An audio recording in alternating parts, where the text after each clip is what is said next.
আচ্ছা, তোমাকে ডাইস দিয়ে একটা মেন্টালিজম দেখাই। আমার কাছে 3টি ডাইস আছে, এখান থেকে তুমি যে কোনো একটি পছন্দ করো। হোয়াইট? শিওর? আচ্ছা, তো এই দুটো ডাইসকে আমি এখানে রাখলাম। তোমাকে একটি কাজ করতে হবে, যেমন আমি দেখাচ্ছি এভাবে ডাইসটাকে রোল করবে। এক এক সময় ভিন্ন ভিন্ন নাম্বার পড়ছে, তাই না? কখনো 6 পড়ছে, বা কখনো 1 পড়ছে, বা আবার 3 তবুও আমি একদম পিছনে ফিরবো।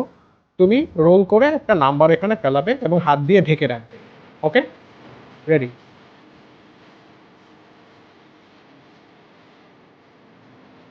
ওকে, হয়েছে। অ্যান্ড আমি যদি ভুল না হয়ে থাকি, তোমার নাম্বারটা হচ্ছে 1, রাইট? হ্যাঁ। এখন এটা কোইন্সিডেন্সলি মিলতেও পারে, তো তুমি চাইলে আবার করো। আমি আবার পিছনে ফিরলাম।